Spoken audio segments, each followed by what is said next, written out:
कोमलवाचा दे रे राम, विमल करणी दे रे राम, प्रसंग ओळखी दे रे राम, धूर्त कळा मज दे रे राम.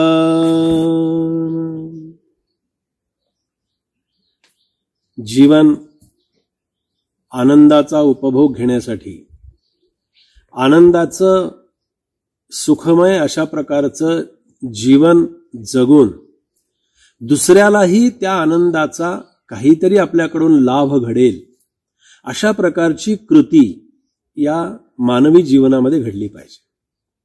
आज अनेक भक्तांच्या आग्रहाखातर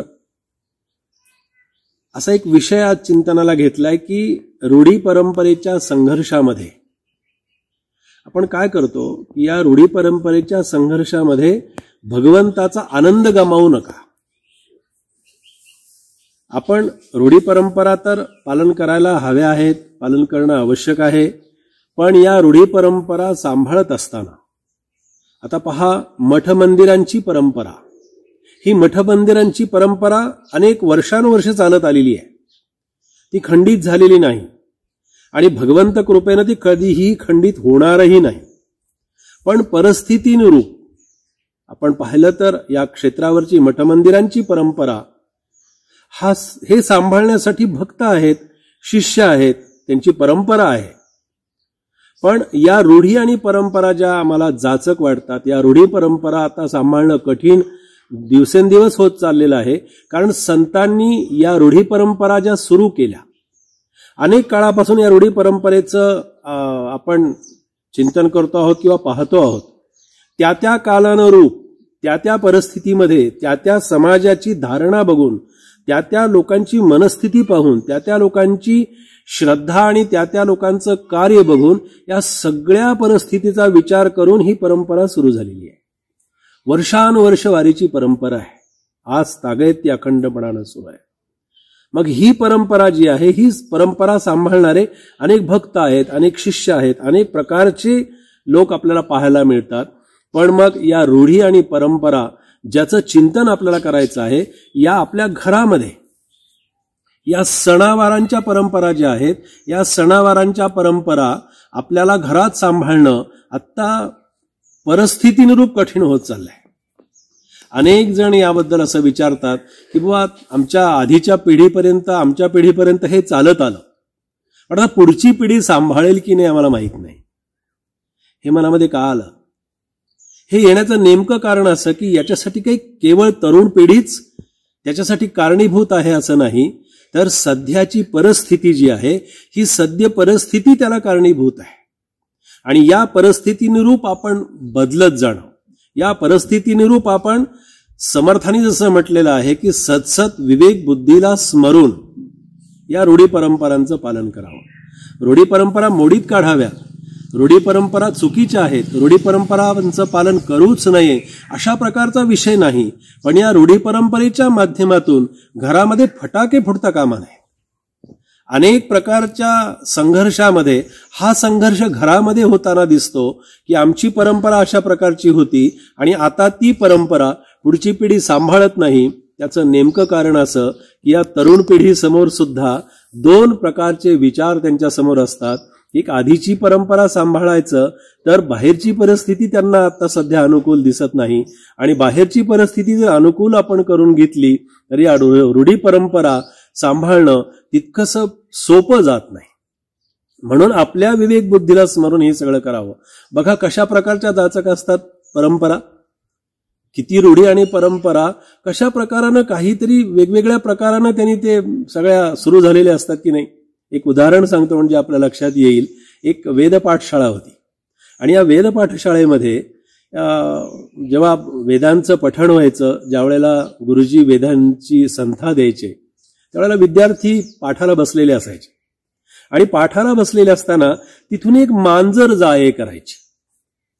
मांजरीचं सारखं इकडून तिकडं जाणं, तिकडून इकडं येणं हे सारखं सुरू असायचं. ती मध्येच ओरडायची, मध्येच दूध तिला हवं असायचं. या सगळ्या गडबडीमध्ये शिक्षक व्यवस्थित सगळी संता देत होते, पण मुलांचं लक्ष विचलित होत होतं. आणि मुलांचं लक्ष विचलित झाल्यामुळे गुरुजींनी असं ठरवलं की आता ही मांजर बांधून ठेवा. आणि ती मांजर बांधून ठेवली.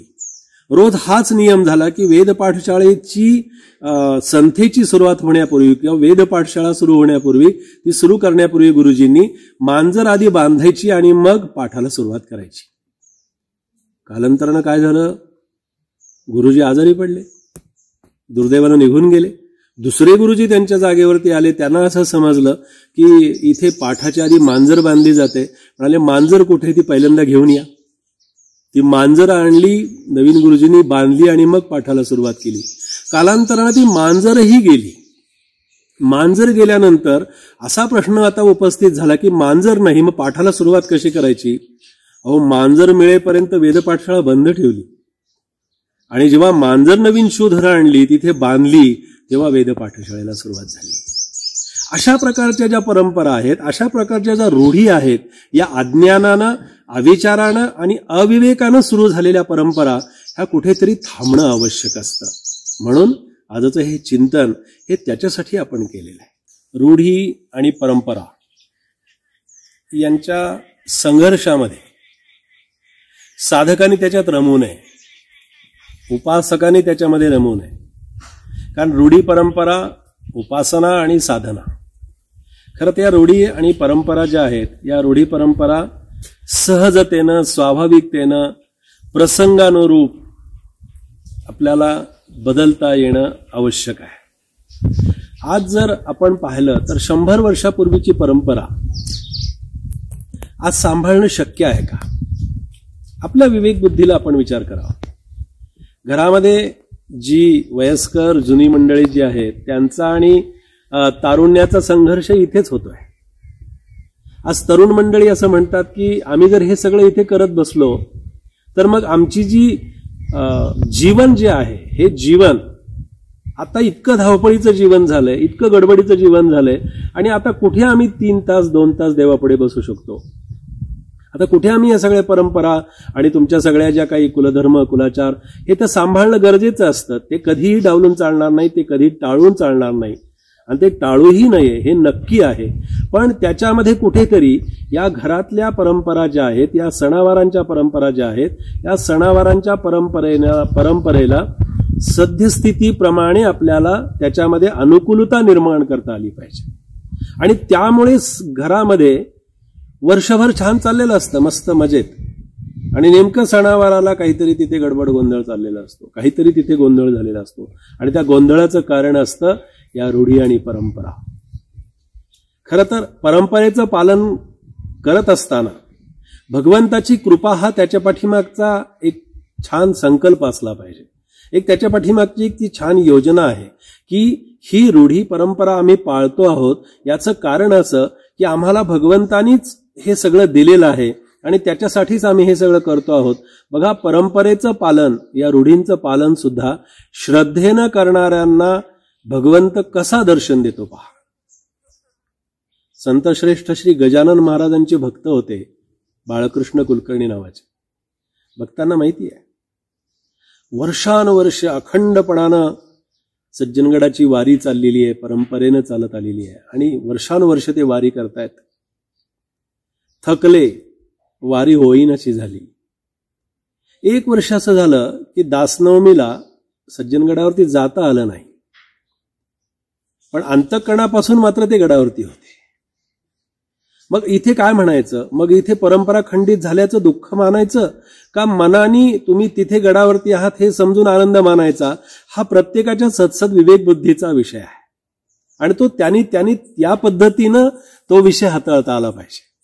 मनाने खूप छान समजत होते की मला जाता आलं नाही, माझ्या वयोमानानं, माझ्या प्राकृतिक या अशा प्रकारच्या अडचणीमुळे किंवा माझ्या या तब्येतीच्या याच्यामुळे मला जाता आलं नाही, पण मी मनानं मात्र श्रद्धेनं मी गडावरती आहे. काय सांगावं आपल्याला? ही बाळकृष्ण कुलकर्ण्यांची श्रद्धा अनेक वर्षांची परंपरा सांभाळली, त्याचं फल काय, त्याची फलश्रुती काय पहा. ते गडावरती जाऊ शकले नाहीत, पण दासनवमीच्या दिवशी सज्जनगडावरून समर्थ बाळकृष्ण कुलकर्ण्यांच्या घरी आले आणि त्यांना दर्शन दिलं. याला आपण काय म्हणा, याला एकच म्हणता येईल की श्रद्धेनं केलेलं रूढी परंपरेचं पालन सुद्धा भगवंतापर्यंत जाऊन पोहोचतं, पण त्यावेळेला आपली विवेक बुद्धी मात्र सतत जागृत असली पाहिजे. म्हणून आपण पाळत असलेल्या, आपण करत असलेल्या किंवा सांभाळत असलेल्या रूढी परंपरा या कुणालाही जाचक वाटता कामा नये.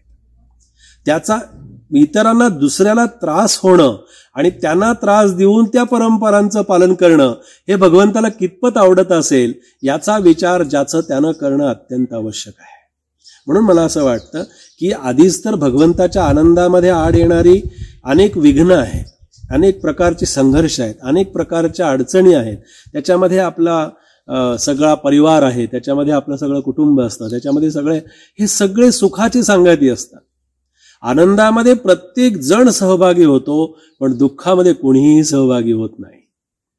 हा जगाचा, हा सृष्टीचा नियम आहे. म्हणून आपण भगवंताच्या आनंदामध्ये राहावं. भगवंताच्या आनंदामध्ये राहत असताना किंवा भगवंताच्या आनंदाचा अनुभव आपण घेत असताना भगवंताच्या आनंदाचा झरा हा आतून अखंडपणानं सतत वाहत असतो.